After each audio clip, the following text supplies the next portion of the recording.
lot, but hopefully the homework will be pretty. Okay, so if you remember when we talked about inverse functions in first semester, or maybe even algebra 2, that in order for a function to have an inverse that's also a function, it has to pass the horizontal line test.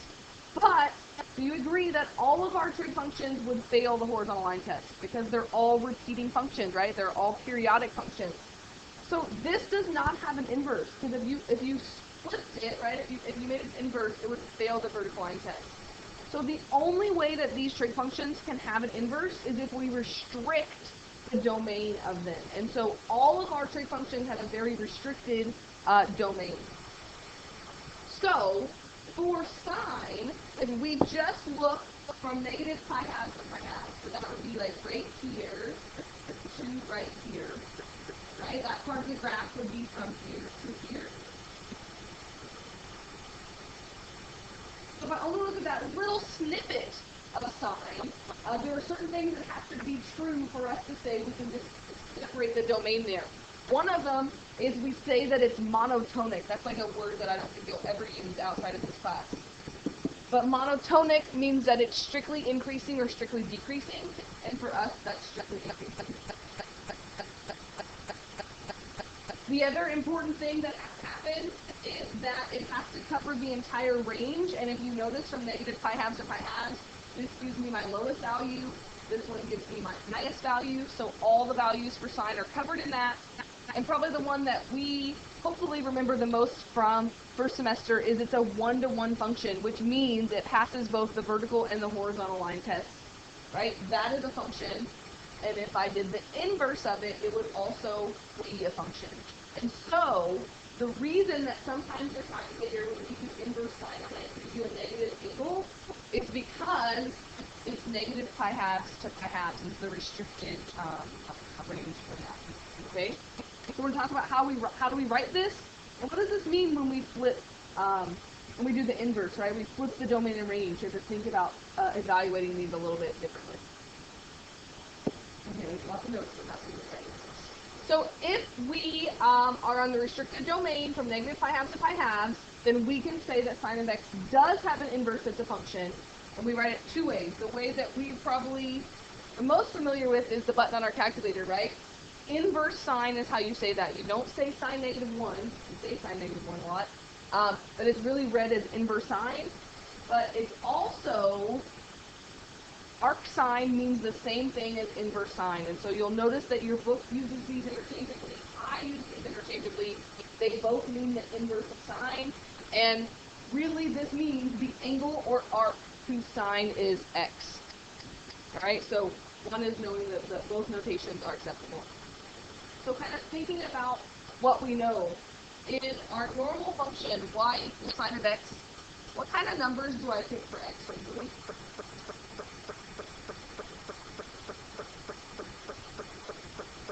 0, I pick 0 for x. I have pi, 3 pi halves, I pick angles, right? So think about that in sine, the domain, or the x represents the angle. Okay, so we put in an angle, and the y, or the domain, we get out the value from our unit circle, right? Like 1/2, or square root of 3 over 2, 0, 1. Remember, the definition of inverse is that domain range is switching. So when we do arc sine or inverse sine, both of those mean the same thing. Think about now what x is going to represent, right? X is now going to represent the value, which means I'm going to have things here like 1/2, square root of 3 over 2, negative 1, 1, right? So now this represents the value, and my y is now my angle, right? So my y, I put in a value, I get out. And I think sometimes the hardest thing when we do this is thinking about my answers are going to be angles now, because I've switched the domain.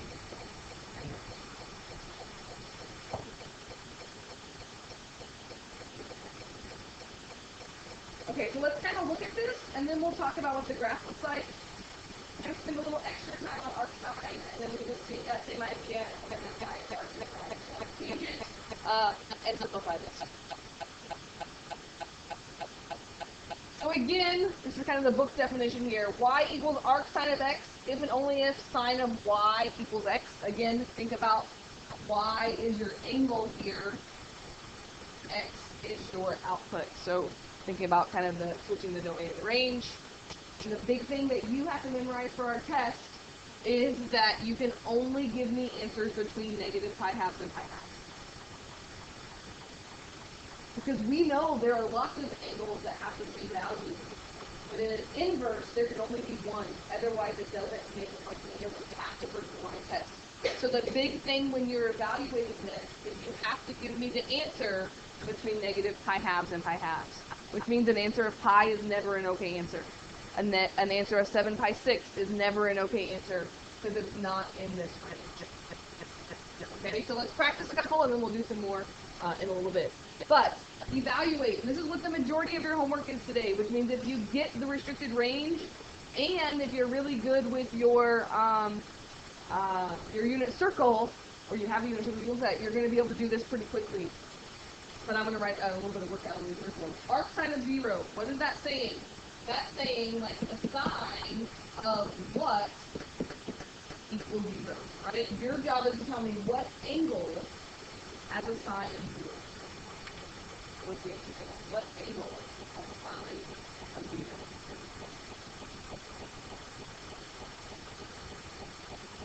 Sine is y. So where does y equal 0? At pi and at 0. Which one of those is the only one that's in this restricted range? Pi or 0? 0, which means the only answer you give me here is pi is not in that range. And I don't know which way you want to think about negative pi halves to pi halves here.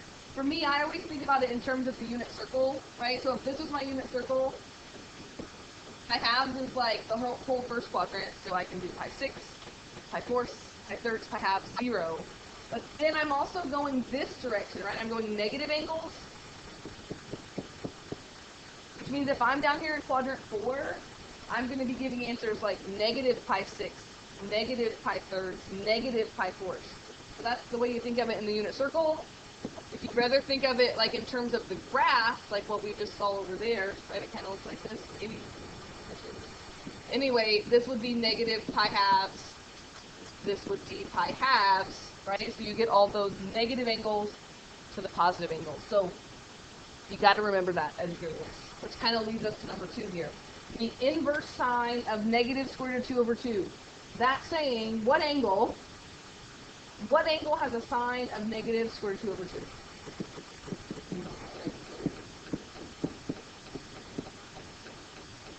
And there's lots of angles that have a sine of negative 2 over 2, right? There's infinitely many because they keep going and going. But you have to give me the one that's between these two. What do you think? What if it was positive? What if I said what angle has a sine of positive radical 2 over 2? What would you say?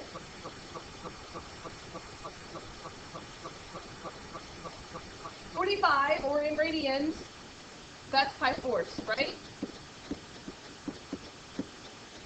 But it's negative, so you have to give me the negative angle.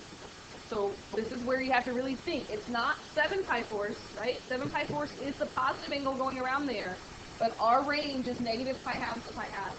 So you're going to just give me the negative angle there, which is going to be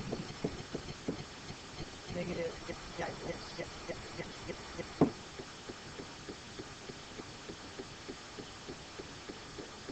And then what about this one?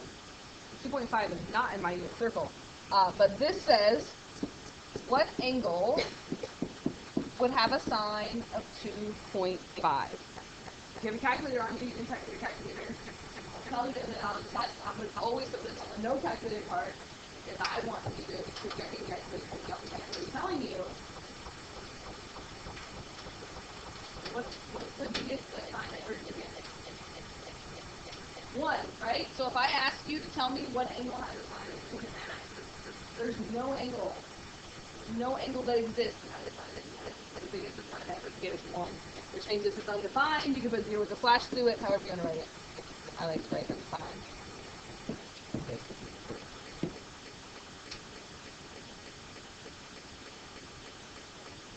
back to this for a minute, but just want to kind of show you guys again why knowing the unit circle is so important. No second part of that test. And let's take a look at what these what this graph would look like. The good thing is I'm not going to make you graph the inverse straight function, right? You're going to be responsible for the straight function.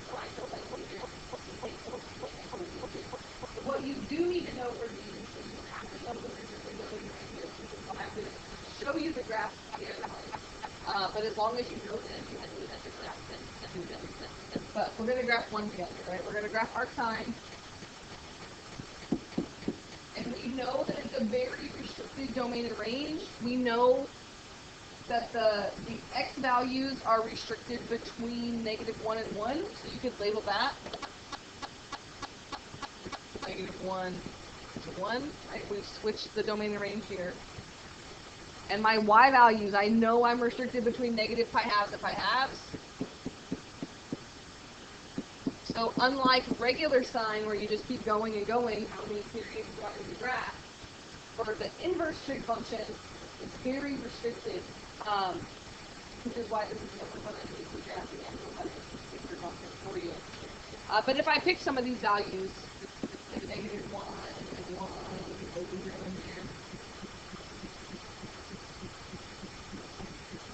what would happen if I plugged in -1 for x? That would be like saying the arc sine of -1. Or what angle has a sine of -1?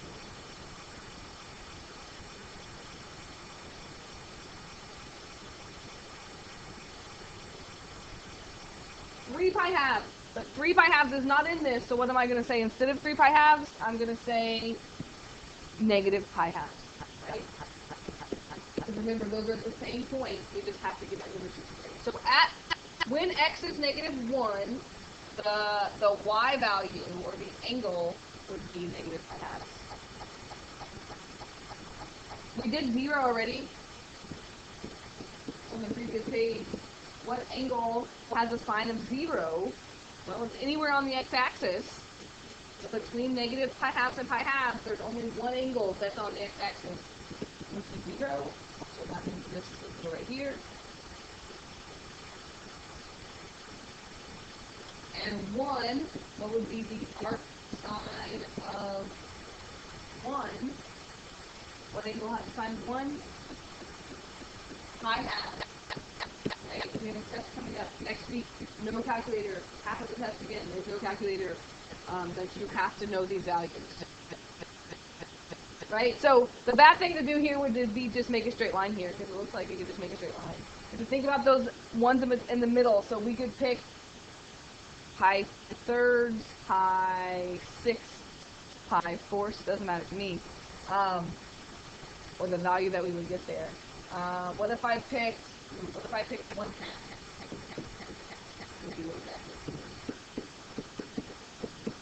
I picked 1/2, that would be halfway in the middle here. What angle has a sine of 1/2?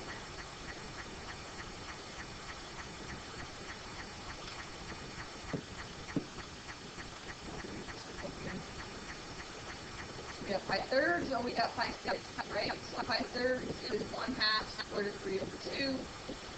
Pi sixths is square root of 3 over 2 1/2, right? Which one is sine? Sine is y, so it should be pi sixths. Right? Okay, draw the picture if you need to. So if I wanted 1/2, then that would be the angle pi 6. So we think about pi half is like 3 pi 6, right? So we kind of breaking that up into thirds. So I'm going to say that that's roughly about right there. And then using what I know about my sine values in quadrant 4, if I wanted negative 1/2, negative.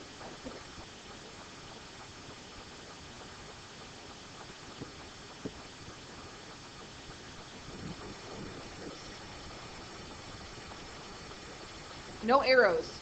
Like, that's it. Those are the only values that you get on arc sine of x. It doesn't repeat itself. It stops right there, because otherwise it doesn't have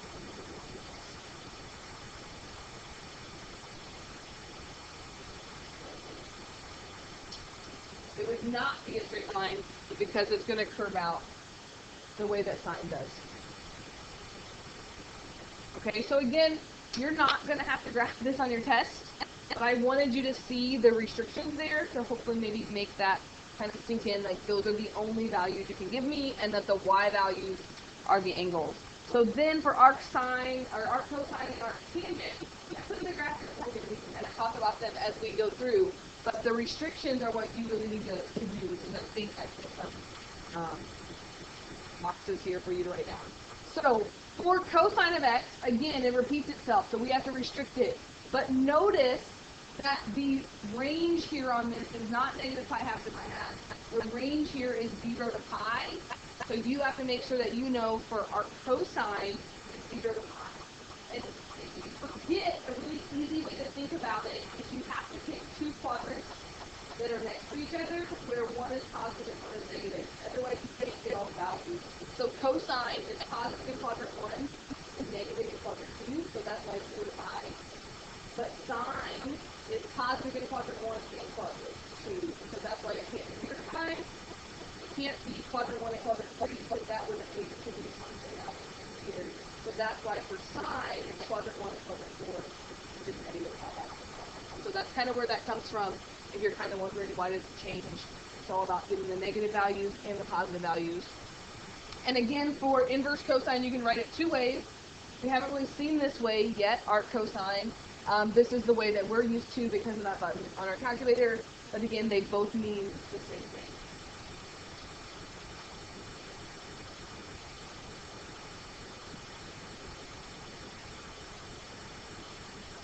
If you think about that, that's just kind of like the cosine. Over. And then our tangent has the same restrictions as for y equals tangent x. Y equals tangent x is increasing and 1 to 1 from negative pi half to pi half. And think about that's like what the tangent one looks like just flipped over, right? And so that's one period of tangent, and so that's why we only have one of them. Otherwise, it would not pass the first line test. And so it is also restricted between negative pi halves and pi halves.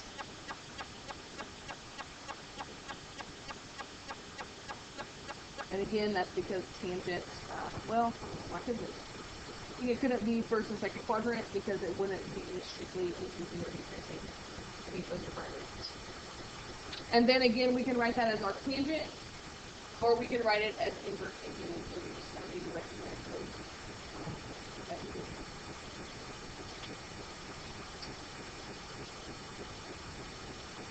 So kind of in summary, right, I gave you these pictures so you can see them and they're in your book if you want to look at them. But the next slide here is kind of your summary page. And if you got one thing I say, it's put in this next slide of knowing your restrictive domains and ranges for these inverse relationships. So for arcsine, arccosine, and arctangent, we are going to talk about the domains and the ranges for each of these. So think about that the x represents the values now that you get. So for sine and cosine, think about the graph that we made. The biggest or the smallest of sine and cosine is going to be on one and negative one. That's normally our range of the cosine. So we're proving it now. So the domain here for sine and cosine should be negative 1 to 1. Which is why if I ask you to find out the cosine is something bigger than 1 or smaller than negative 1, that if you do a calculator, it should be a red flag first because you're like, this is not like this is small. If you think about it, like it can't be out in that domain. Now for tangent, think about this graph over here for tangent, or think about what the range for tangent was. Right? This is going to keep going in both directions. It's not restricted. And if you think about the range of tangent, it goes up and down forever. It's not restricted. So for tangent, the domain is all real numbers.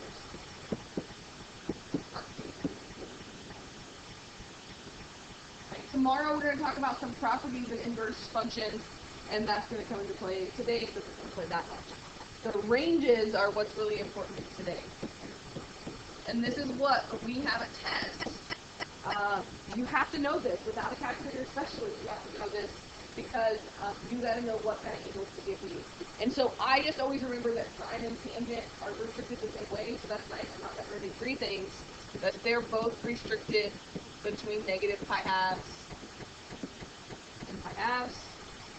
Quadrant 1 gives me my positive angles, quadrant 4 gives me negative angles, and the same thing for tangent.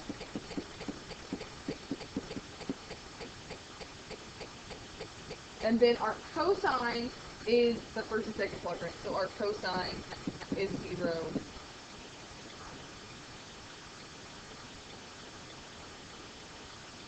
So as you're doing your problems today, especially the without a calculator problems today, you really need to be looking at that, right? So you're getting your answers in those values.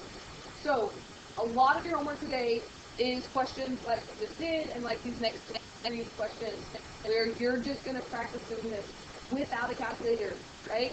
So I kind of just put like what you should be thinking about when you do these questions. Like I always think about first, what's my interval? What am I allowed to give answers in?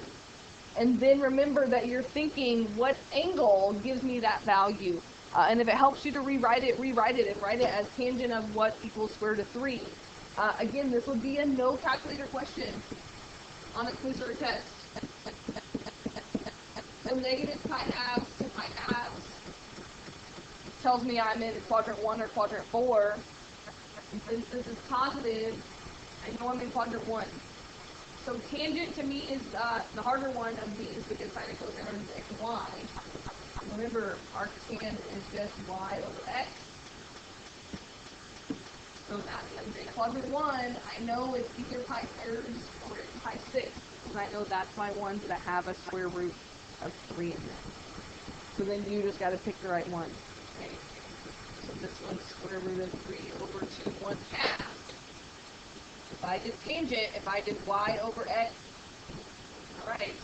But if I did this one, is that one going to be right? That one's going to be 1/2 square root 3 over 2. So y over x means that this is why this is a calculator, because there's not really work to show. And I know there's calculators that will give you the right answer there, especially it'll give you the answer for maybe 2 decimal. But if you have that degree mode, and if you type in arctan of square root of 3, it should give you 60. That's why this is always easier to do.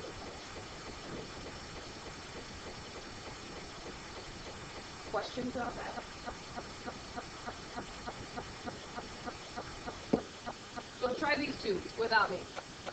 See if you can think about what's my range, what kind of answer should I get, and see if you can give me an angle answer. Remember, is what we're looking for.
So if you think about those equations that we've been solving, right? We've solved equations that say like cosine of theta equals negative 1/2, and it gives you that range outside of it, like 0 to 2 pi, or pi to 3 pi half, or something.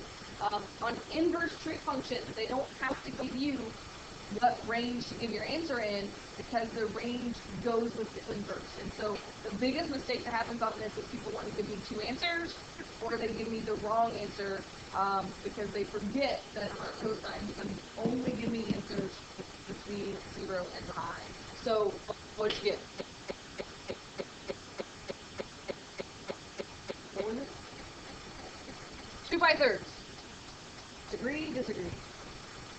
because at 2 by thirds, that is the ordered pair, negative 1/2 square root of 3 over 2. So what angle has a cosine of negative 1/2? The answer is negative 2. The wrong answer would be to also give me the answer in quadrant 3, like when there's an equation that says solve for 0 to 2 pi, right? So that's where kind of knowing that it's inverse trig and you're only getting the particular range. What about number 7? What angle has a cosine of 1? 0. The ordered pair here is 1, 0. Let me answer it. It's just 0. So, again, on your homework today, like you really don't have to show work for it if you know those values. Maybe your work would be drawing out a little unit circle there as needed, but you don't have to show work on the class and homework. History of really good for people. And then we've done this, I think, but maybe not. Maybe I'm thinking my other classes. But use a calculator to solve this, right? The inverse button is the -1 button. You just have to make sure that you do that. You need to make sure you're in the right mode. Meaning that I think the homework says either degrees or radians.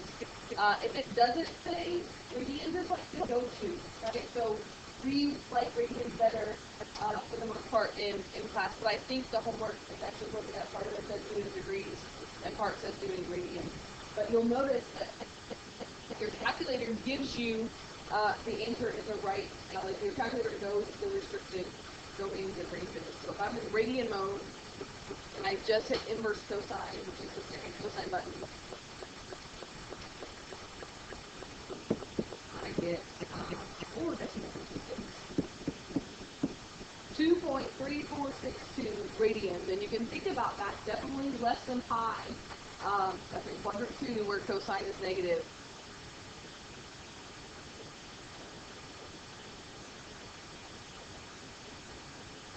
Well, because I just really wanted to.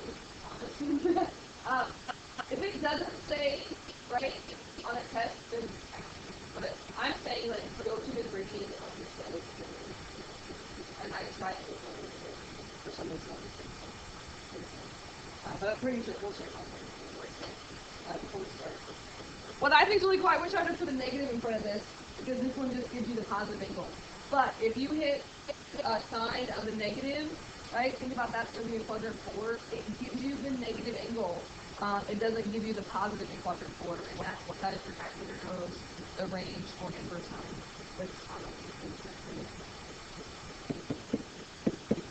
3, 1, 5, 2. If you don't have a calculator, you might want to do those questions first. You actually have some time to work today, which means you might get a lot of the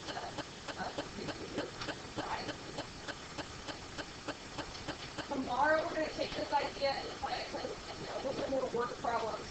Today is just so you know what you're finding, so that's why there are probably more than I normally give you, 1 through 20 all. But 1 through 12, you should be doing that without a calculator. That's unit circle stuff. It should all be able to know. And then 13 through 16 says use the calculator. Make sure express your answer in degrees, which you can just in degree mode and type those in. 17 through 20 says use calculator, express your answer in radians. So again, 8 of those 20 problems are this type of your calculator. And then 59 and 60, I think, are multiple choice also, but I'm working those out to see how to do those. So a little bit of time to work today. If you have questions, please ask me, and then tomorrow we'll kind of add on to this what can we do with inverse functions. Okay?